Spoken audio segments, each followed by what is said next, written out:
자, 이번에는 나경원 미래통합당 후보 캠프에 나가 있는 취재기자 연결해 보겠습니다. 김보미 기자, 그곳 분위기는 어떻습니까?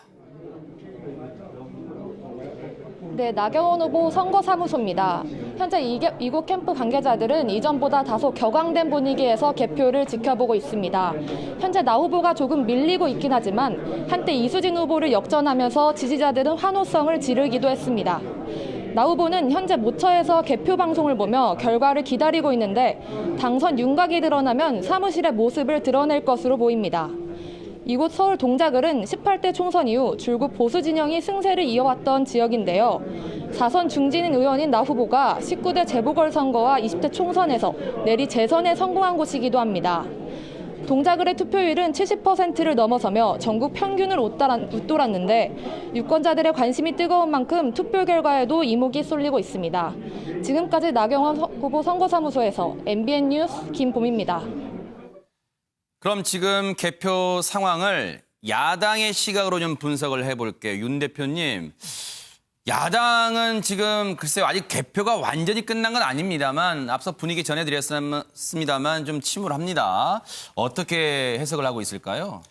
우선 뭐 과반수를 좀 어느 정도 좀 확보를 하면은 상당히 좀 힘을 받을 텐데 지금은 과반수에 훨씬 못 미치는 게 나오잖아요. 네. 뭐 100석에서 뭐 많아야 뭐 130석 안팎으로 지금 뭐 개표 초반이지만 그래서 아마 상당히 미래통합당도 이게 실망감이 좀 크지 않겠느냐. 네. 이번에 좀 기대는 많이 했죠. 그리고 여러 가지 뭐 경제 위기라든지 또 사연패는 없다는 거 그리고 또 그 60세 이상 투표자들이 이번에 굉장히 많이 늘었어요. 18만이나 늘었기 때문에 이 사전 투표도 그렇고 투표율도 66.2%가 많이 몰려올 거라고 기대를 했는데 제대로 좀 이루어지지 못한 게 굉장히 실망스럽지 않겠느냐. 앞으로도 뭐 거의 뭐 민주당이 독자적으로 이제는 뭐 헌법 개정 빼놓고는 다 꾸려갈 수 있는 그러니까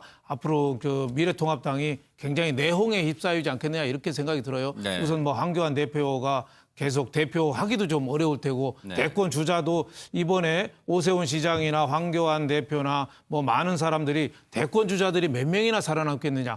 전쟁을 하더라도 장수들은 좀 살아남아야지 네. 큰 전쟁을 하는데 대권 주자들이 장수들이 싹 어떻게 보면은 전멸을 하면은 굉장히 힘들지 않겠느냐. 그래서 좀 힘 빠지는 미래통합당이 되지 않겠느냐 그런 생각이 듭니다. 벌써부터 언론들은 조심스럽습니다만 야권, 미래통합당의 자충수 결과 아니겠느냐 이런 분석을 내놓고 있습니다. 몇 가지를 짚어볼 수 있을까요? 일단 기본적으로 이제 제가 일부 이제 그 통합당들 중에서 그런 말씀이 있으셨어요. 이번에 확실해졌으면 좋겠다. 이런 말씀하신 분도 계셨어요. 그러니까 이게 어중간한 방식으로 사태가 발생했을 때 이 문제에 대한 근본적 혁신을 할 수 있을 것인가에 대한 그러니까 내부 스스로가 개혁을 할 수 있는 힘이 있는가 없는가에 대한 근본적인 고민도 분명히 있었거든요. 네네. 저는 그런 측면에서 야당이 지금 뭐 이 상황으로 간다면 완패이겠지만 저는 어차피 모든 정당이 새롭게 시작하는 것들은 완패라고 하는 그 새로운 환경 속에서 시작할 수 있는 팀이 분명히 있습니다. 근데 제가 주목해 봐야 될 건 뭐냐면 아까 말씀하셨듯이 탄핵 이후 그다음에 대선을 거치면서 탄핵에 의해 발생된 유권자 연대가 계속 지속돼 왔어요.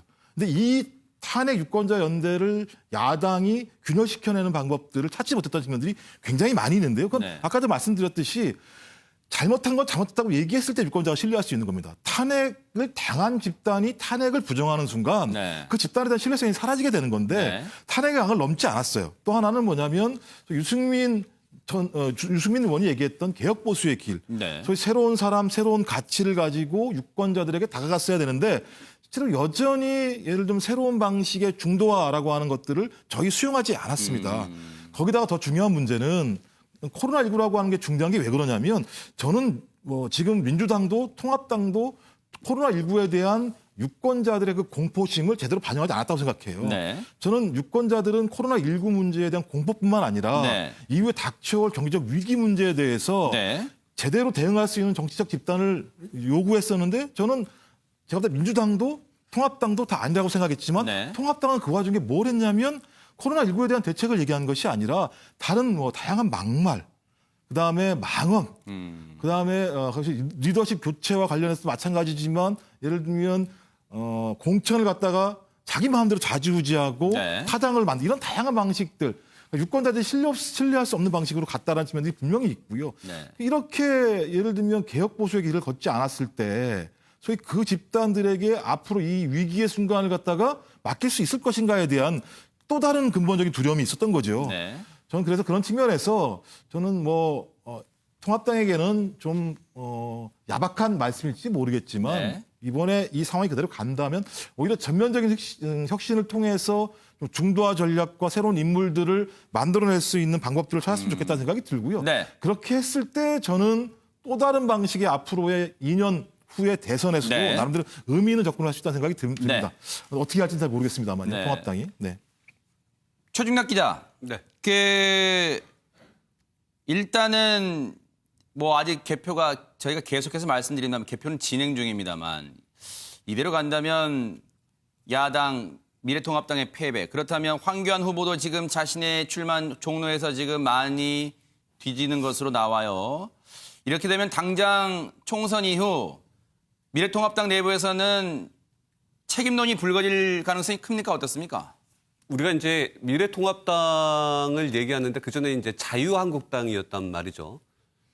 자유한국당인데 이번에 이제 선거를 치르기 위해서 미래통합당이라는 당을 만들었습니다. 그래서 예전에 친이, 친박계열, 흔한 말로 해서 보수 쪽 진영들은 다 합쳤다고 볼 수가 있습니다. 그래서 미래통합당이라는 당을 만들었는데 사실 이번 선거 결과나 공천을 봤을 때는 통합만 했지 미래는 없었습니다. 그야말로 다 그냥 끌어들여서 했지 미래를 대안 세력으로 끌고 갈 수 있었던 개혁성도 안 보였고요. 그러면서 그 안에서 서로 간의 진통이 드러날 수밖에 없었고 그렇기 때문에 각자의 색깔은 다 드러내는데 통합만 겉으로만 했기 때문에 시너지 효과가 전혀 나지 않았다라고 좀 볼 수가 있고요. 네. 대표성을 갖고 있는 사람이 이제 황교안 대표인데 황교안 대표가 선대위원장까지 하고 종로에 뛰어들었지만 본인은 나가기 싫었을 겁니다. 본인 나가기 싫으면서 좀 늦게 뛰어들었죠. 마지막에 좀 뛰어들어서 대선 후보로서의 입지를 다지기 위해서 본인이 이제 거기에 뛰어들어서 어느 정도 지더라도 이제 격차를 줄이기 위해서 이제 그쪽에 뛰어들었는데 지금 보면은 오히려 지금 출구조사보다 지금 개표 상황이 진행될수록 더 벌어지고 있다라는 거죠. 네.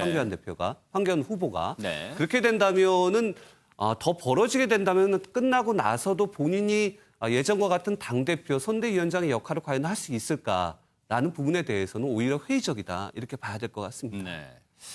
자, 종로 얘기 나온 김에 조금 전에요. 더불어민주당의 이낙연 후보가 캠프 사무소, 선거 사무소를 찾았습니다. 찾아서 여러 가지 얘기를 했는데요. 그 내용 잠깐 들어보시고 이어가 보도록 하겠습니다. 막중한 책임을 온몸으로 느낍니다. 국민 여러분께서는 코로나19가 몰고 온 국가적 재난을 극복하고 세계적 위기에 대처할 책임을 정부 여당에 맡기셨습니다. 그런 국민의 명령을 받들어 집권 여당의 책임을 다하겠습니다. 부족한 저에게 국회의원의 일을 맡겨주신 종로 구민께 감사드립니다. 종로구 국회의원의 임무를 성심으로 수행하겠습니다. 저희 더불어민주당과 더불어시민당에 많은 의석을 주신 국민 여러분께 감사드립니다. 코로나19와 경제 위축이라는 국난의 조속한 극복에 혼신의 노력을 다하겠습니다. 다른 국정과제의 이행도 소홀히 하지 않겠습니다. 당원과 지지자 등 저와 저희 당의 승리를 위해 수고해 주신 모든 분께 감사드립니다. 기대에 부응하도록 매진하겠습니다.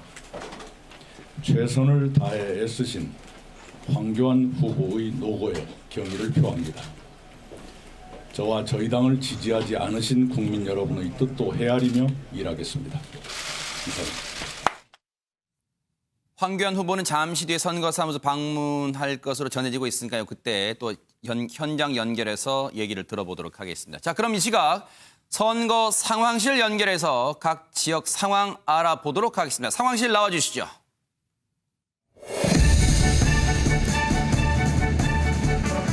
네, 선택 2020 선거 상황실입니다. 네, 이번에는 지역별 현재 1위 후보 확인해 보겠습니다. 먼저 서울입니다. 먼저 서울 종로에는 개표가 65.7%까지 진행된 가운데 이낙연 후보가 58.2%로 당선이 확실시되고 있습니다. 중구 성동갑에서는 홍익표 후보가 60.7%, 그리고 중구 성동을에서는 박성준 후보가 56.7%로 앞서가고 있습니다. 네, 다음입니다. 용산에서는 권영세 통합당 후보가 51.9%로, 광진갑 전혜숙 민주당 후보가 59.3%로, 광진을에선 고민정 민주당 후보가 52.9%로 현재 1위를 달리고 있습니다.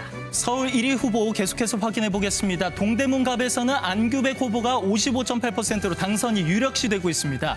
동대문을에서는 장경태 후보가 59.8%로 당선이 확실시되고 있습니다. 중랑갑에서도 서영교 후보가 58.8%로 당선이 확실시되고 있습니다. 네, 다음 중랑을 박홍근 후보 확실시되고 있고요. 성북갑 김영배 후보가 확실시되고 있고요. 성북을에서는 기동민 후보가 당선 유력한 상황입니다. 네, 강북갑에서는 천준호 후보가 당선이 확실시되고 있고요. 강북을에서는 박용진 후보가 당선이 확실시되고 있습니다. 도봉갑에서는 인재근 후보가 49.4%로 앞서가고 있습니다. 네, 다음은 도봉을입니다. 김선동 통합당 후보가 49.9%, 노원갑 고영진 민주당 후보가 52.9%로 유력한 상황입니다. 노원을의 우원식 후보 58.7%로 당선 확실시되고 있습니다. 계속해서 서울 1위 후보 확인해 보겠습니다. 노원병에서는 김성환 후보가 50.6%, 은평갑에서는 박주민 후보가 69.6%로 앞서가고 있고요. 은평을에서는 강병원 후보가 59.3%로 당선이 유력시되고 있습니다. 네, 서대문 갑입니다. 우상호 후보가 54.8%를 얻고 있고요. 서대문을 김영호 민주당 후보 64.9%로 당선 확실시되고 있습니다. 마포갑의 노웅래 민주당 후보 역시 59.7%로 당선 유력시되고 있습니다. 이번에는 부산 지역 확인해 보겠습니다. 중구 영도구에서는 황보승희 후보가 52.6%로 당선이 유력시되고 있습니다. 서구 동구에서는 안병길 후보가 당선이 유력시되고 있고요. 부산 진갑에서는 서병수 후보가 47.8%로 앞서가고 있습니다. 네, 다음 부산 진을입니다. 이현승 후보 당선 유력한 상황이고요. 동래 김희곤 후보 50.4%, 남갑의 박수영 후보 52.7%로 1위를 달리고 있습니다. 네, 계속해서 부산 확인해 보겠습니다. 남을에서는 박재호 후보가 50.7%, 북강서갑에서는 전재수 후보가 50.3%로 앞서가고 있습니다. 북강서을에서는 김도우 후보가 당선이 확실시되고 있습니다. 네, 지금까지 부산 알아봤고요. 이제 대구 알아보겠습니다. 중구 남구의 곽상도 후보 66.3%로 당선 확실시되고 있고요. 동갑의 류성걸 후보가, 또 동을의 강대식 후보 모두 당선 확실시되고 있습니다. 계속해서 대구 확인해 보겠습니다. 서구에서는 김상원 후보가, 북갑에서는 양금희 후보가 당선이 확실시되고 있고요. 북을에서는 김승수 후보가 당선이 유력시되고 있습니다. 네, 이제 인천으로 가보겠습니다. 인천 중동 강화 옹진의 백준영 후보가 51.6%, 동부 미추 홀갑의 허종식 민주당 후보가 48.2%로 확실시되고 있고요. 동부 미추 홀을의 윤상현 무소속 후보가 41.6%로 앞서고 있습니다. 인천 1위 후보 계속해서 확인해 보겠습니다. 연수갑에서는 박찬대 후보가 당선이 유력시되고 있고요. 연수을에서는 정일영 후보가, 남동갑에서는 맹성규 후보가 앞서가고 있습니다. 네, 이제 광주로 가보겠습니다. 동구 남구 갑의 윤영덕 민주당 후보가 77.5%로 당선 확실시되고 있고요. 동구 남구 을에는 이병훈 후보가, 서갑에는 송갑석 후보가 당선 확실 또 유력되고 있습니다. 대전 현재 1위 후보도 확인해 보겠습니다. 동구에서는 장청민 후보가 51.1%, 중구에서는 황운하 후보가 50.6%, 그리고 서갑에서는 박병서 후보가 50.3%로 우세합니다. 네, 대전 이어서 보시겠습니다. 서을입니다. 박범계 후보가 54.9%, 유성갑의 조승래 후보가 52.4%, 유성을의 이상민 후보가 54.4%로 앞서고 있습니다. 네, 울산 지역도 확인해 보겠습니다. 중구에서는 박성민 후보가 57.3%로 당선이 확실시되고 있고요. 남갑에서는 이채익 후보가 51%로 앞서가고 있습니다. 남을에서는 김기현 후보가 당선이 유력시되고 있습니다. 네, 동구의 권명호 후보가 40.3%로 당선 유력한 상황, 또 북구의 박대동 후보 45.7%, 울주의 서범수 후보가 57.1%로 당선 확실시되고 있습니다. 네, 지금까지 현재 1위 지역구의 후보들 알아봤습니다. 네, MBN 선거 상황실이었습니다. 네. 자, 이번에는요, 수도권만큼이나 더불어민주당과 미래통합당이 치열하게 맞붙은 낙동강 벨트 중에 한 곳, 부산 진구 갑으로 가보겠습니다. 더불어민주당과 미래통합당 부산 지역 선대위원장을 맡고 있는 김영춘 후보와 서병수 후보가 치열한 접전을 벌이고 있는데요. 현장 취재기자 연결해 보겠습니다. 김도형 기자 전해주시죠. 네, 부산 진구갑 김영춘 더불어민주당 후보 캠프에 나와 있습니다. 출구조사 직후 자리를 뜬 김 후보는 아직까지 모습을 드러내지 않았고 지지자들이 캠프에 모여 개표 방송을 지켜보고 있습니다. 개표가 저녁 10시 30분 기준으로 40.49% 진행된 가운데 김영춘 후보가 46.1%로 서병수 후보에게 불과 700표 차이로 뒤지고 있습니다. MBN 출구조사에서는 김영춘 후보는 서병수 후보에게 오차 범위 안에서 3.6%포인트 뒤지는 것으로 결과가 나왔는데요. 사전 투표율이 높았고 오차 범위 내인 만큼 희망의 끈을 놓지 않고 캠프 관계자들은 차분히 개표 방송을 지켜보고 있습니다. 김영춘 후보는 출구조사 직후 4년 전 총선에서도 출구조사는 졌지만 결국 승리했다며 이번에도 반드시 이길 것이라고 밝혔습니다. 지금까지 부산 진구갑 김영춘 캠프에서 MBN 뉴스 김도형입니다. 이번에는 서병수 후보 선거 캠프 연결해 볼게요. 안진우 기자, 출구조사에서도 서병수 후보가 앞섰고 개표가 진행 중인 지금도 서병수 후보가 다소 앞서는 것으로 전해지고 있는데 캠프 분위기는 어떻습니까? 네, 부산 진갑 미래통합당 서병수 후보 선거 캠프에 나와 있습니다. 이곳에서도 지지자들이 모여 개표 방송을 유심히 지켜보고 있습니다. 현재 부산 진갑 개표율은 40.5%인데 서병수 후보가 김영춘 후보를 700여 표 차로 앞서고 있습니다. 앞선 MBN ARS 출구조사에서도 서 후보가 김 후보를 오차 범위 내지만 3.6%포인트 앞서는 것으로 조사됐습니다. 부산 진갑 선거구는 19대 20대 총선에서 여야 후보가 3%포인트 남짓의 득표율 차로 승패가 갈렸습니다. 그런 만큼 서 후보 측은 기대감 속에 조심스럽게 최종 결과를 기다리고 있습니다. 지금까지 부산 진갑 미래통합당 서병수 후보 캠프에서 MBN 뉴스 안진우입니다. 네, 각 후보 캠프 분위기는요, 저희가 또 새로운 소식 들어오는 대로 자세히 전해드리도록 하겠습니다. 이번 총선, 물론 각 당이 이기고 지는가도 중요합니다만 후보 개인 입장에서도요, 이번 선거가 중요한 사람들이 있습니다. 그 얘기를 해볼까요? 박정환 교수님, 사실 이번 총선 결과로 각 당의 주요 대권주자, 이른바 잠룡으로 불리는 분들의 희비도 많이 엇갈리고 있어요, 지금. 네, 그럴 수밖에 없습니다. 문재인 대통령의 그 국정 지지도가 바닥으로 치는가 싶더니 코로나 사태로 다시 살아났거든요. 네. 자, 그러면서 이번 총선에서 이렇게 압도적인 승리를 거둘 거라고 누구도 예상 못했는데, 네. 자, 이렇게 되면은 이제 일단 먼저 이낙연 후보에 좀 집중해서 얘기해 볼까요? 그러면 네. 오늘은 뭐 그런 얘기는 안 나왔지만, 네. 뭐 선대위원장이기 때문에도 뭐 그렇지만 뭐 오늘 전반적인 총선 승리에 대한 국민에 대한 감사를 표했어요. 네. 근데 어제 저는 그 마지막 유세 때의 발언이 굉장히 인상적이었어요. 뭐였을까요? 민주당이 다소 오만한 점이 있다. 근데 이거 내가 고치겠다. 네. 이렇게 얘기를 했어요. 아하. 그럼 저는 사실상의 대권 선언 아닌가 싶을 정도로 뭐 이낙연 후보가 다음 대권 주자가 뭐 결국은 친문 세력이 그렇게 놔두겠느냐는 얘기가 있었지만 이번 총선에서 누가 뭐라 그래도 이낙연 후보가 선대위원장으로서 저력을 보여줬거든요. 아하. 특히나 종로 선거에서 황교안 대표를 압승을 거뒀습니다. 자, 이렇게 되면 앞으로 오만한 점을 고치겠다. 이 얘기는 당 내에서 자신의 목소리를 반영하겠다라고 하는 의지를 밝힌 거거든요. 네. 굉장히 의미 있는 이야기라고 보이고 네. 앞으로 이낙연 후보가 이낙연 만약에 되신다면 당선인이 어떻게 당을 장악해 나갈 것인가. 네. 당의 그런 어떤 그 소위 지지세를 어떻게 확대해 나갈 아하. 것인가. 이 부분이 앞으로 굉장히 그 관전 포인트가 되겠다. 네. 만만치 않은 과제지만 만만치 않은 또 이낙연 후보가 네. 이런 생각도 들었습니다. 이원희 변호사님, 사실 오늘 총선이 끝나면요, 2년 뒤면 이제 대선이 있습니다. 그렇게 되면 사실 황교안 후보 입장에서는 조금 서운할 수도 있는 얘기지만 지금 이대로 개표가 끝난다면 종로에 진단 말이에요. 그러면 자신의 입지도 좁아질 뿐만 아니라 그리고 대권 가도에서도 조금 경쟁 뒤처질 텐데 반면 이낙연 후보 입장에서는 여야를 통틀어서 대선 주자 1위로 1위자를 꿰찰 것 같다 이런 생각도 해봅니다. 지금 황교안 대표 같은 경우는 두 가지 점에서 한 가지는 본인의 종로에서의 후보로 출마한 부분의 결과 네. 그리고 미래통합당의 전체적인 의석수 결과 이 두 가지로 인해서 둘 다 책임론이 불거질 수밖에는 없어요. 네. 그런데 그중에서는 종로에서는 설사 떨어진다 하더라도 만약에 미래통합당의 의석수가 최소 어느 비등비등한 정도만 나왔다고 한다면 황교안 대표는 그래도 본인의 리더십을 조금 더 이어갈 만한 명분이 생겼을 수 있어요. 왜냐하면 네. 야당이기 때문에.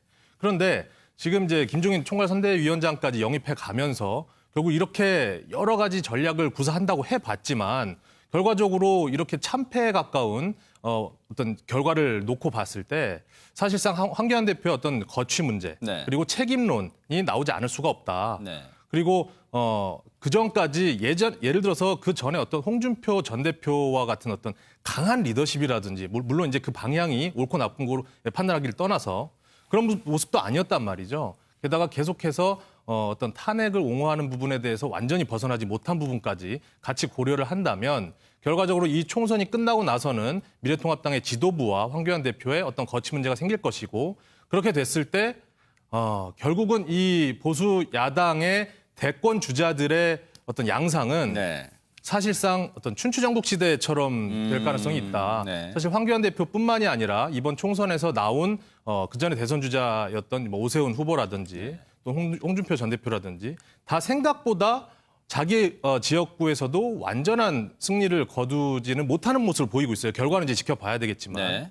그래서 결과적으로 이번 어떤 계기나 기회를 통해서 보수 야당의 어떤 리더가 누가 될 것이냐를 결국은 당 내부 그리고 국민들로부터 다시 한번 심판을 받고 새로의 경쟁을 하게 될 것이다. 네. 결과적으로는 지금까지 오래 해오셨던 분들은 차츰차츰 도태되는 분위기가 될 수 있다. 이렇게 네. 전망을 합니다. 그 서울 지역 접전지가 이제 여러 곳이 있잖아요. 격전지. 그런데 앞서 뭐 이제 종로도 봤고요. 동작, 을도 봤고 광진, 이른바 트라이앵글 지역은 봤단 말이에요. 그런데 윤영걸 대표님, 예. 강남 갑에 지금 개표 상황이 이제 개표가 진행이 되고 있습니다만 태구민 후보가 지금 앞서는 걸로 네. 나오고 있어요. 네. 어느 정도 예상이 됐던 걸까요? 이 좀 이변일까요? 어떻게 봐야 됩니까? 이 부분은. 저는 충분히 예상이 됐던 부분 아닌가. 네. 강남 갑 지역은 좀 그 보수적인 그 유권자들이 많은 데잖아요. 태구민 후보에 대해서 김종인 선대위원장이 나라 망신이다 이렇게는 했지만 강남 갑의 그 지역구 유권자들은 아무래도 보수적인 성향이 굉장히 강해요. 네. 그리고 또 태구민 후보가 와서 책을 썼는데 네. 노동당 3층 서기실의 비밀인가요? 암호?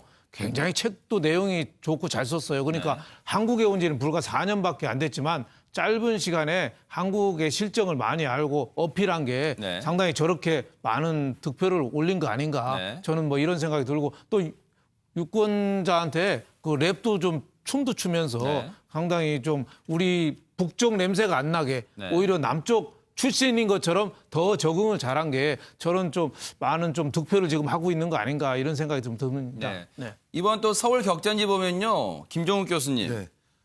청와대 입 출신들 네, 네. 청와대 입 출신 중에 이제 고민정 후보는 앞서 이제 저렇게 좀 접전을 벌이고 있고 또 그다음에 청와대 출신 인사 중에 윤건영 후보도 지금 앞서는 걸로 나오고 있습니다. 청와대 출신 인사들의 선전도 좀 두드러질까요? 어떻습니까 이번에? 일단 다 아시겠지만은 그 고민정 후보 지역구 같은 경우는 거의 여권 핵심 인사들이 다 총출동해서 도와줄 만큼 왜냐하면 선거하는 과정에서 고민정 후보가 소위 문재인 대통령 국정 운영에 대한 어떤 서울 지역의 판단의 바로미터처럼 돼버린 상황이 네. 됐었죠. 그런 측면에서 고민정 후보가 만약에 광진을에서 패배했을 때 네. 직접적으로 타격이 예를 들면 문재인 대통령에게 갈 수 있는 측면이 분명히 있었다는 측면에서 네. 아직까지 결론은 안 나왔지만 지금 나름대로 약간은 좀 우세한 상황이 있기 때문에 그런 측면이 또 있는 거고요. 네. 또 하나 아까 말씀하신 윤건영 이제 전 청와대 국정기획상황실장 네. 이 두 분이 서울 지역에서는 거의 쌍두마차 같은 청와대를 대변하는 입장들이 됐습니다. 네. 저는 그런 측면에서 이 두 사람이 만약에 국회의원이 된다라고 한다면 소위 문재인 정부 국정운영과 관련해서 수도권 지역에서 나름대로 상당히 의미 있는 지지를 보냈다라고 하는 것들을 얘기할 수 있을 것 같고요. 네. 또 하나 이제 그 와중에 좀 청와대에 대해서 나름대로 좀 청와대가 너무 독주하는 거 아니냐 네. 이런 좀 나름대로 비판이 있지 않았습니까? 근데 그것도 제가 볼 때 이번 선거가 이런 지금 같은 상황을 결정이 낸다면 좀 깔끔하게 해소가 되는 부분이 있기 때문에 저는 그런 측면에서는 이 상태가 그대로 가게 된다면 상당히 청와대 입장에서도 좀 깔끔하게 뭔가 좀 매듭이 져지는 것으로 보이지 않을까 생각이 듭니다. 네. 최중락 기자, 사실은 미래통합당 입장에서는 황교안 후보가 이제 종로에서 지금 패색이 짙잖아요. 거기에다가 이제 가정이긴 합니다만 지금 치열하게 개표가 진행되고 있는 광진을에서 오세훈 후보의 승패가 상당히 미래통합당 입장에서도 관심이 갈 거예요. 왜냐하면 엄청난 지금 중량감의 대선 주자잖아요. 차기 대선 주자 중에 한 네. 명이잖아요. 그런 점에서 승패에 상당히 민감하게 지금 관심이 쏠릴 것 같습니다. 이번에 미래통합당은 그 선거 결과를 분석하면서 아마 바로 대선 체제에 대한 전망과 그 반성, 분석 뭐 이런 걸 할 겁니다. 그런 걸로 봤을 때는 나중에 이제 우리나라 지도를 보게 되면은 대구하고 영남 정도가 빨갛고, 충청도하고 강원 정도 일부 좀 빨갛고요. 그 다음에는 전부 이제 파란색일 겁니다. 네. 이런 지도 상황을 진영 논리로 봤을 때 분명히 미래통합당에서는 뭐 박형준 선대위원장도 있지만 그쪽으로 분석을 잘 하시는 분이기 때문에 분명히 다음 2년 뒤 대선은 이렇게 해서는 이길 수 없다는 걸 분명히 알 겁니다. 그렇기 때문에 이번 선거에서도 중도를 흡수하지 못했기 때문에 미래통합당이 고전을 했다면 다음 대선에서는 중도를 흡수할 수 있는 대선 후보를 반드시 찾아야 됩니다. 네. 그러면은 그렇게 봤을 때는 황교안 후보는 좀 가능성에서 봤을 때는 좀 뒤로 밀릴 가능성이 좀 있고요. 그러면 누구를 찾아야 되냐면은 오세훈 후보나 원희룡 후보를 좀 지금 도지사 쪽에 관심을 둘 수밖에 없을 겁니다. 지금 중도 쪽으로 좀 많이 가기 위해서는. 그리고 일단은 오세훈 후보는 살아 돌아와야죠. 본인이 이제 예전에 이제 여러 가지 무상급식이나 이런 부분에 대해서 보수 진영에 본인이 해를 끼쳤다고 비판하는 분들이 많이 있기 때문에 일단은 본인이 선거에서 스스로 이겨서 돌아와야 되는 그런 숙제가 있는데 만약에 이번에 오세훈 후보도 이겨서 져서 만약에 돌아오지 못한다면 국회로 돌아오지 못한다면 원희룡 지사나 또 다른 어떤 보수 개혁성을 가지고 있는 후보를 찾지 않을까 그런 생각이 들고요. 네. 민주당은 일단은 이낙연 후보에 대한 관심이 좀 높아질 수밖에 없고요. 네. 그리고 이번 코로나19 사태에서 이재명 지사에 대한 관심도가 상당히 높아졌습니다. 네. 그리고 찾아보면은 아시겠지만 박원순 시장의 개파라고 분류될 수 있는 여러 가지 정무 부시장들이 이번에 당선들이 많이 됩니다. 네. 그렇기 때문에 박원순 시장이 당에 돌아가서 어떤 역할을 할지 이 부분을 좀 봐야 되는데 네. 일단 민주당 같은 경우는 8월에 전당대회가 있습니다. 8월에 전당대회가 있는데 여기서 당권과 대권의 후보를 같이 잡을 수 있을 것이냐 이 부분이 좀 상당히 관심인데요. 일단 이낙연 후보 같은 경우는 많은 전문가들이 얘기하기에 당대표 선거에는 안 나가지 않을까 이런 얘기를 좀 하고는 있습니다. 근데 또 한편에서는 이낙연 후보 같은 경우는 대선 후보 지지율은 높지만 당내 기반이 좀 상당히 약해요. 그렇기 때문에 본인이 대선 후보로서 네. 가기 위해서 당내 영향력이나 개파 이런 부분들을 어떻게 끌어안고 갈 수 네. 있을지 이 부분이 아무튼 상당히 관심입니다. 그래서 제가 보기에는 민주당 그러니까 여당 쪽에서는 이낙연 후보, 그다음에 이재명 지사, 박원순 시장, 그다음에 이제 김경수 지사 같은 경우는 드루킹의 어떤 그 대법원 판결까지 좀 봐야 되는 부분이 있기 때문에 김경수 지사가 어떻게 친문 세력을 끌어안고 대선 후보로 네네. 다시 돌아갈 수 있을지는 좀 더 봐야 될 것 같고 일단은 여당은 많고 민주당은 그렇죠. 여당은 많고 야당의 미래통합당은 좀 많이 찾아야 된다. 인물난이겠네요. 네. 예, 그렇게 예상이 해볼 수 있겠습니다. 자, 여기서요. 민주당, 더불어민주당 성북갑. 네. 저희가 그 김영배 후보 또 뭐 캠프 잠시 때 연결해 볼게요. 또 그리고 황교안 후보도 캠프에 온다고 하니까요. 또 오면은 저희가 또 연결을 해 보도록 하겠습니다. 지금 관심 가는 지역구 계속 저희가 살펴보고 있는데 전국적인 상황을 또 잠깐 보면 이원희 변호사님께 여쭤볼까요? 예. 일단은 싹쓸이 지역이 또 이번에 있어요. 그 호남 같은 경우는 뭐 더불어민주당 그리고 TK 뭐 대구는 지금 보세요. 무소속 한 곳 빼놓고는 뭐 민주당이 한 곳도 못 가져가고 지금 거의 지금 양강 체제가 공고해졌다 지금 이번 선거로 그렇게 봐야 됩니까? 어떻습니까?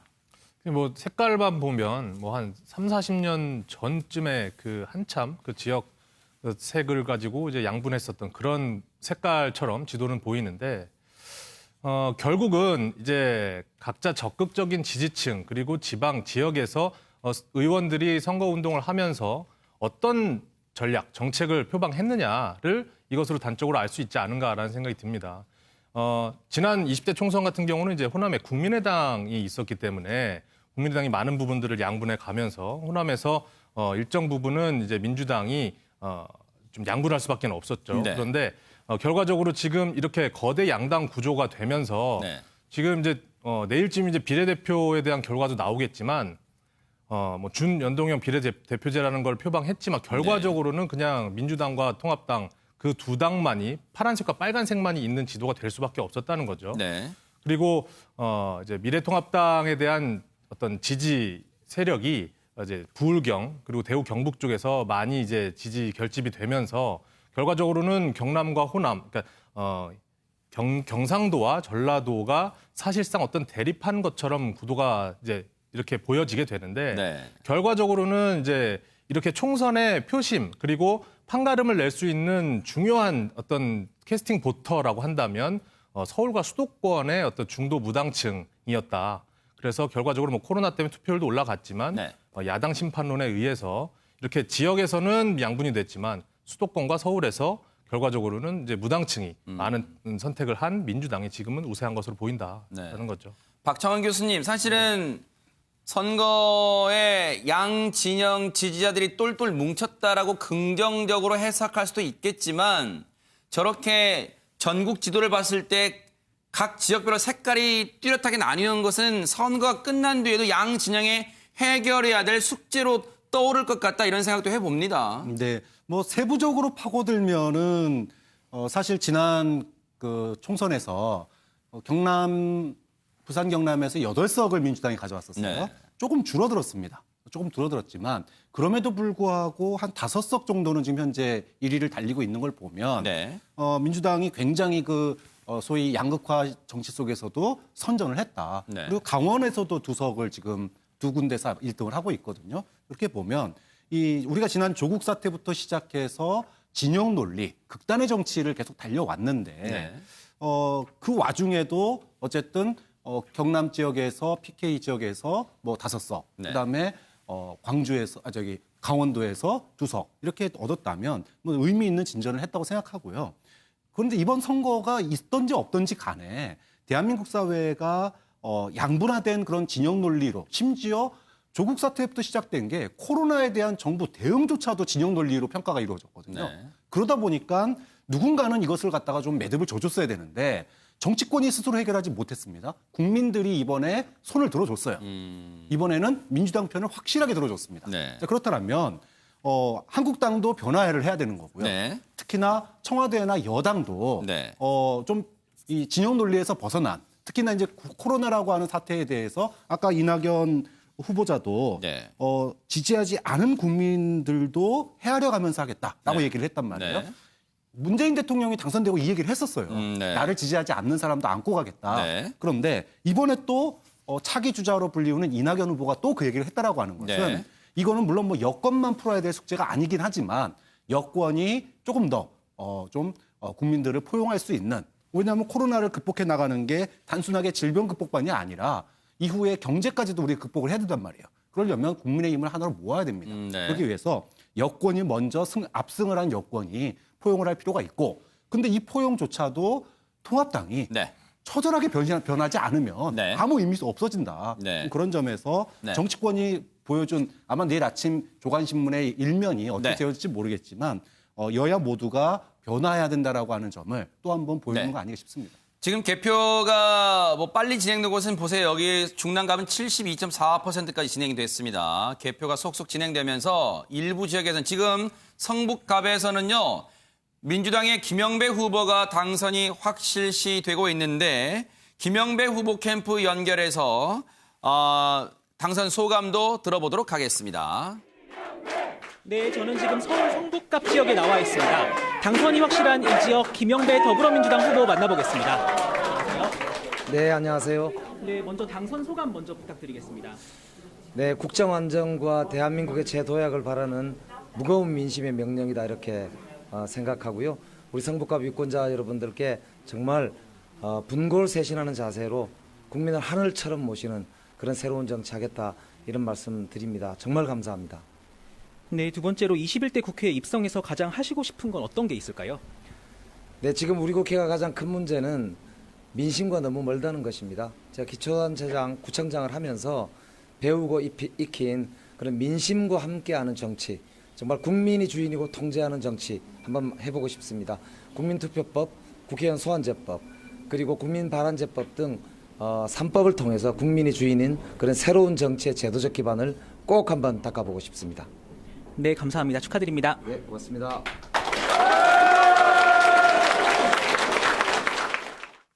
네, 개표가 진행이 되면서 당선이 확실시되는 후보들이 속속 나오고 있고요. 저희가 들어오는 대로 연결을 해드리겠습니다.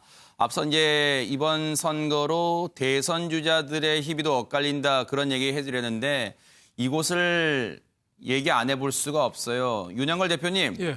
대구 수성갑에 네. 이제 출마했던 민주당 김부겸 후보. 사실 김부겸 후보는 아예 이번 총선에서 대권 도전을 기정사실화했단 말이에요. 그렇죠. 네. 예, 대권 선언을 어떻게 보면 하다시피 했죠. 예, 그리고 또 상대방인 그 통합당 주호영 의원은 수성 을에서 사실 옮겨왔거든요. 네. 그래서 인물론으로 보면은 김부겸 지금 의원이 사실 이번에 좀 됐으면 사실 좀 그런 점이 있죠. 왜냐하면 뭐 누구 편을 들어서 그런 네. 게 아니라 네. 저 영남 지역에서도 좀 민주당 좀 되고 네. 호남 지역에서도 네. 저 미래통합당 좀 되고 네. 좀 그렇게 좀 섞여서 되면은 우리나라 다양한 인재들이 네. 좀 대권 도전도 하고 했을 텐데 정당 앞에서 무너진 거죠. 김부겸 그 의원이 작년 연말까지는 거의 선거를 포기하다시피 했대요. 네. 그러다가 최근에는 지지율이 좀 상승세를 타면서 기대를 많이 했는데 역시 지역적인 벽은 극복하지 못했다. 네. 그런 점에서 굉장히 안타깝죠. 네. 어느 뭐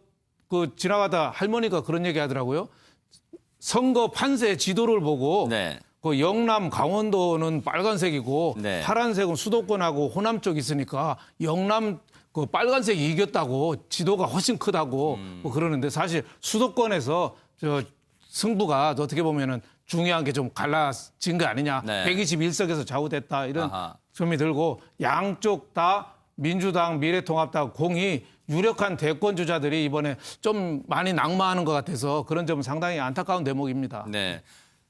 그러면 바로 옆 동네 출마한 후보 중에 지금 주목되는 게 지금 김부겸 후보와 이제 주호영 후보가 맞붙은 수성갑이잖아요. 그 옆 동네 수성을에 지금 나온 후보 중에 주목되는 게 김종욱 교수님 누굽니까? 홍준표 후보신데 참 아이러니하지요. 보면 미래통합당을 유지했던 뭐 지금 아직 결정난 건 아니지만 오세훈 후보나 나경원 후보 같은 경우 지금 어려운 상황에 봉착해 있는데 당을 떠나서 무소속으로 출마했던 뭐 지금 김태호 후보 같은 경우도 지금 좀 상황이 좋은 것 같은데요. 그러니까 실제적으로 홍준표 후보나 김태호 후보나 소수의 보수 진영에서는 나름대로 대권을 꿈꿔왔던 분들 아니겠습니까? 그런 측면에서 자기의 꿈을 펼치기 위해서 당을 떠나갔는데 그분들은 지금 상황으로 보게 되면 아직 알 수 없지만 생활할 가능성이 되게 많은 거고 네. 오히려 수도권 지역에서 의미 있는 보수 진영의 발판을 만들려고 했던 후보들은 네. 지금 상황이 안 좋은 것이기 때문에 참 이 선거라는 게 참 아이러니한 상황이라는 것을 느낄 수 있게 되는 거고요. 네. 좀 가슴 아픈 건 뭐냐면 아까 좀 말씀하셨는데 2016년도 그 김부겸 후보 캠프가 승리하고 난 다음에 네. 김부겸 후보 주변에 있었던 사람이 다 눈물을 흘렸어요. 대구에서 민주당 후보가 당선됐다라고 하는 역사적인 사실을 보면서 네. 단지 뭐 민주당 후보가 됐다라는 차원뿐만 아니라 그 지역주의라고 하는 것들을 부분적으로 허물었던 네. 소위 과거 바보 노무현에서 바보 김부겸이라는 이름을 내왔던 이런 상황들이 있는데 네. 저는 이번 선거가 네. 지금 민주당에게는 아주 뭐 기쁜 소식일지는 모르겠습니다만 네. 저는 유권자에게 상당히 안 좋은 선거였다는 생각이 들어요. 왜냐하면 양당 기득권 정당 외에 선택할 곳이 없었습니다. 네. 거기다가 비례 위성 정당까지 만들어가지고 네. 소위 그러니까 비례에 대해서도 투표할 수 있는 권한이 없었어요. 네. 거기다가 그러면 좋다. 그렇다고 치더라도 그럼 선거를 잘했다면 양 정당이 네. 다 아시겠지만 막판에 온갖 막말 극한 파동들까지 거치는 상황들을 해왔습니다. 근데 그 결과가 만약에 이렇게 양쪽이 다 색깔이 쫙 나눠지는 상황으로 간다고 했을 때 이번 선거가 남긴 우리의 후유증은 상당히 클 수밖에 없다는 측면에서 저는 다시 한번 되새겨보고 또 민주당이 과거 2004년 152석을 얻고 난 다음에 5만 독주를 통해서 그 이후에 이렇게 무너져갔던 사실들을 잘 알아야 한다. 네. 그런 측면에서 이낙연 전 총리의 겸손해진다는 얘기가 상당히 중요한 것 같고요. 네. 또 또 하나는 저는 보수 진영도 마찬가지겠지만 이런 상황들을 딛고 일어났을 때 우리 정치가 서로가 보수와 진보가 건강하게 설 수 있다는 생각이 들기 때문에 네. 좀 서로가 좀 제발 이번 선거를 오만하게 받아들이거나 네. 아니면 희망이 없는 것을 받아들이는 것이 아니라 네. 또 다른 희망을 찾는 과정으로 갔으면 좋겠고요. 그다음에 홍준표 후보도 마찬가지지만 다시 앞으로 돌아왔다고 해서 과거 같은 모습보다는 좀 진짜 민심에 가까이 다가가서 네. 민심의 귀를 기울이는 분이 돼야 네. 아마 그 다음 기회를 주시지 않을까 네. 생각을 하게 됩니다. MBN이 격전지로 꼽았던 곳이기도 하죠. 충청 지역 최대 격전지로 꼽히는 공주부영 청양 지역은요. 박수현 더불어민주당 후보와 정진석 미래통합당 후보가 접전을 벌이고 있는데 먼저 박수현 후보 캠프로 가보겠습니다. 김영현 기자, 현장 분위기는 어떻습니까? 김영현 기자, 현장 분위기는 어떻습니까? 네, 박수현 더불어민주당 후보 캠프에 나와 있습니다. 이곳에서는 일찌감치 후보 캠프 관계자들과 지지자들이 모여 개표 상황을 지켜보고 있습니다. 출구조사지만 정진성 통합당 후보가 앞선 것으로 나오자 캠프에선 예상치 못한 결과에 한때 정적이 흐르기도 했습니다. MBN 출구조사 결과 박수현 후보가 47.4%, 정진석 후보는 48.4%를 얻은 것으로 조사돼 1.0%포인트 격차를 보였습니다. 이번 총선은 4년 만의 리턴 매치입니다. 20대 총선에서 박 후보는 정 후보에게 3.17%포인트 뒤쳐져 낙선했습니다. 공주시는 박 후보에 대한 지지가 강한 반면 김종필 전 총리의 고향인 부여는 정 후보의 우세 지역으로 분류됩니다. 선거 초반부터 인물로를 내세웠던 두 후보의 리턴 매치 결과는 자정쯤이면 윤곽이 나올 것으로 보입니다. 지금까지 박수현 더불어민주당 후보 캠프에서 MBN 뉴스 김영현입니다. 이번에는 정진석 미래통합당 후보 캠프 연결해 보도록 하겠습니다. 이동석 기자 전해주시죠. 네, 저는 미래통합당 정진석 후보 캠프 사무소에 나와 있습니다. 정 후보는 일찌감치 이곳에서 지지자들 50여 명과 함께 선거 개표 방송을 지켜보고 있습니다. 충청 대표 선수를 강조한 정 후보는 MBN 출구조사 발표 소식에 한껏 들떠있는 모습을 보이기도 했는데요. 하지만 법여권의 과반 의석수 압승 예상 소식에 정 후보는 큰일 났다며 아쉬움을 드러내기도 했습니다. 이곳은 충청 최대 격전지답게 취재진의 열기도 뜨거운데요. 정 후보가 당선이 되면 5선 고지와 함께 당대표 후보군의 이름을 올리며 충청 대표 주자가 될 전망입니다. 아직 최종 결과는 나오지 않은 만큼 이곳 지지자들은 개표 상황을 예의주시하고 있습니다. 정 후보는 이곳 상황실에서 출구조사를 결과를 지켜본 후 부여 청양군을 방문해 지지자들에게 감사 인사를 전할 예정입니다. 지금까지 정진석 후보 캠프 사무소에서 MBN 뉴스 이동석입니다. 자, 최중락 기자, 지금 이제 총선의 결과가 이대로 끝나면 뭐 내일 새벽쯤에는 이제 결과가 모든 지역에서 나올 거고 비례대표 의석수까지 하면 아마 내일 새벽 6시쯤이면 다 나올 거다 이런 전망도 있습니다만 자, 이번 선거 결과가 앞으로 문재인 정부 이제 4년 차의 국정 운영에 어떤 영향을 미칠지 좀 전망을 좀 해볼까요? 일단 뭐 앞서 말씀드린 대로 여당에는 힘을 실어줬기 때문에 문 대통령은 그 투표 결과를 통해서 앞으로 국정 운영에 여러 가지 힘을 받을 것으로 보입니다. 일단 앞서 전해드린 대로 검찰 개혁이 좀 더 이제 드라이브가 걸릴 가능성이 높고요. 곧바로 이제 공수처장을 임명할 것으로 보입니다. 공수처장을 임명을 하게 되면은 공수처장이 앞으로 어떤 개혁을 주도할지, 특히 또 이제 윤석열 검찰총장과의 갈등 부분들이 여전히 남아있는 부분들이 있습니다. 네네. 그래서 이 부분들과 또 검찰 개혁이 어떻게 연결돼서 진행이 될지 지켜봐야 되겠고요. 네. 그리고 또 지금 코로나19 사태가 종식이 된 것이 아닙니다. 그렇기 그러네요. 때문에 우리뿐만 아니라 지금 해외는 계속해서 급증하고 있기 때문에 지금 여러 가지 추경안과 관련돼서 국회에 통과돼야 될 부분들이 있고요. 일단은 뭐 20대 국회가 5월 말까지는 유지가 그렇죠. 되고 있기 때문에 그 부분은 뭐 21대로 넘어가는 것이 아니라 20대 국회에서도 당장 치러야 될 부분들이고요. 또 여러 가지 또 경제 부분과 관련해서도 대통령이 국회에 여당의 협조를 받아서 여러 가지 부분을 좀 강하게 추진할 가능성이 높습니다. 앞으로 추경안이 뭐 이번으로 끝나는 것이 아니라 여러 차례 더 가능성이 높고요. 네. 또 마이너스 성장 가능성이 높기 때문에 앞으로 또 기업들의 회생 부분, 또 여러 가지 또 고용 부분들이 상당히 걱정입니다. 그렇기 때문에 민노총과 한국노총과 또 정부와의 그 관계 부분들이 좋지만은 않을 가능성이 높습니다. 네. 왜냐하면은 이걸 부작정 노총의 의견대로 고용만을 유지할 수 있는 부분이냐, 네. 또 고용의 유연성을 또 확대해야 되는 부분이냐, 이런 부분들도 남아있는 네. 부분이기 때문에 앞으로도 크고요.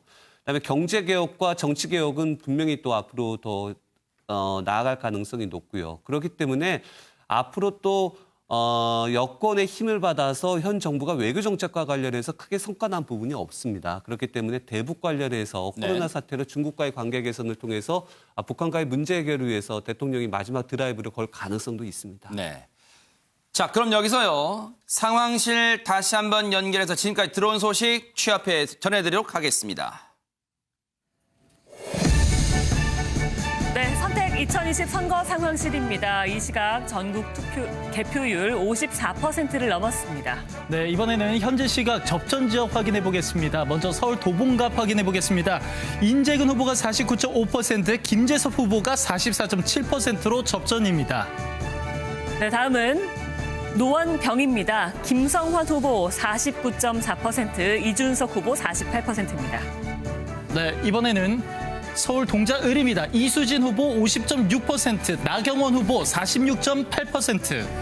네, 2년 만에 리턴 매치를 벌이는 송파을로 가보겠습니다. 최재성 후보가 48.8%, 배현진 후보 48.4%. 네, 해양수산부 장관 출신과 부산시장 출신의 격전지죠. 서범수 후보가 47.9%, 김영춘 후보가 46.3%.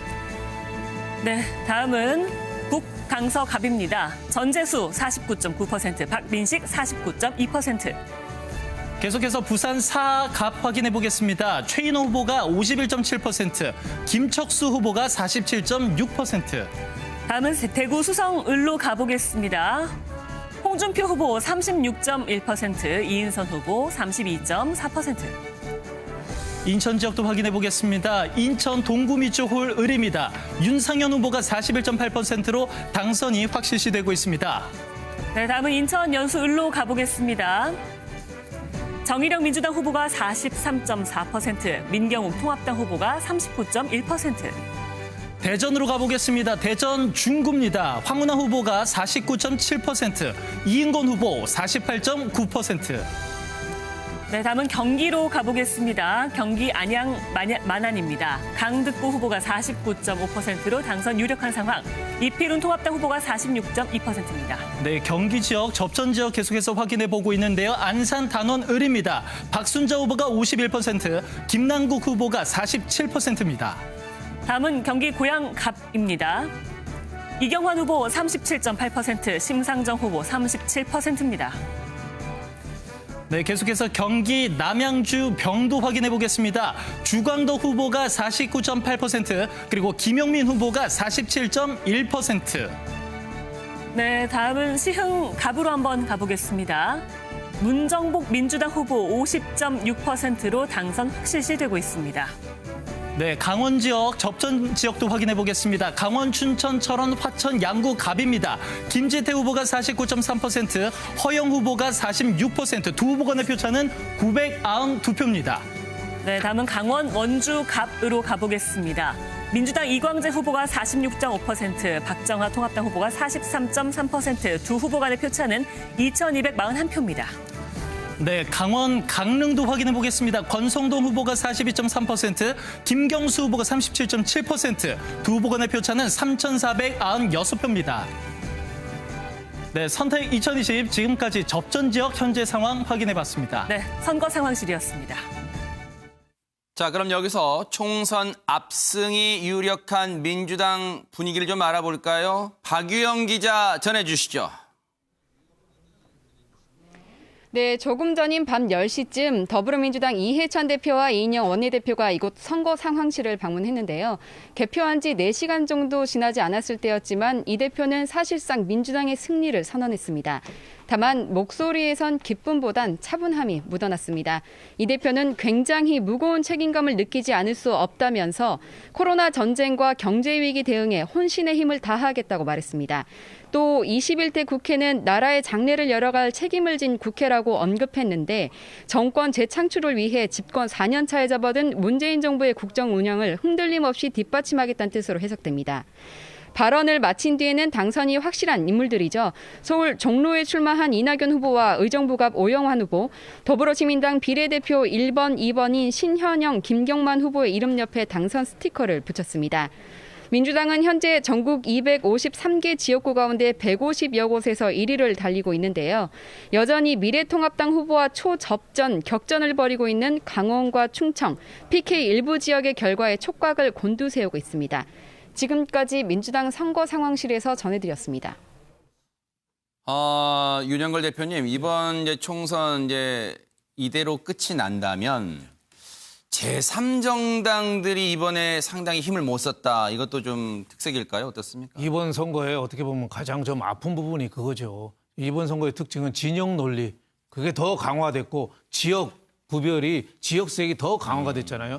예, 보수당이 호남 쪽에서는 명함도 못 내밀었고 예, 진보당은 지금 아직 투표 중입니다만은 부산에서 어느 정도 지난번보다는 더 얻기가 어려울 것 같아요. 네. 대구에서도 그렇고. 그래서 좀 안타까운 대목인데 특히 이 국민의당 제3당이 지난 선거에서는 그 상당히 역할을 했잖아요. 그 15.4% 180만 표를 얻었는데 이번에는 지역구에 출마도 안 시켰긴 했지만 네. 안철수 대표가 전략이 잘못된지는 모르겠어요. 양당 구도 속에 국민의당 특히 민생당도 그렇고 거의 어떻게 보면 이름을 못 내는 그래서 안철수 후보도 왜 선거 중에 왜 마라톤을 하냐고 물어보는 사람이 많았어요. 선거운동을 안 하고 네. 왜 이렇게 많이 뛰냐고 무슨 영화 출연하는 것도 아닌데 뛰냐 이런 선거 전략에 좀 잘못된 것도 포레스트 있고 검프 같은 네, 얘기도 그런 얘기도 있었고 나왔어요. 또 민생당도 좀 노후한 이미지라고 그럴까요? 그래서 박지원 의원이라든지 쟁쟁한 의원들이 또 이번에 좀 많은 득표에 좀 실패한 거 아니냐. 그래서 앞으로 이 선거가 끝나고 나면 21대 총선에 이 국회에 가서는 네. 더 대화와 협치가 좀 됐어야 되는데 네. 제3당조차 없으면은 제가 보기에는 그 구도는 네.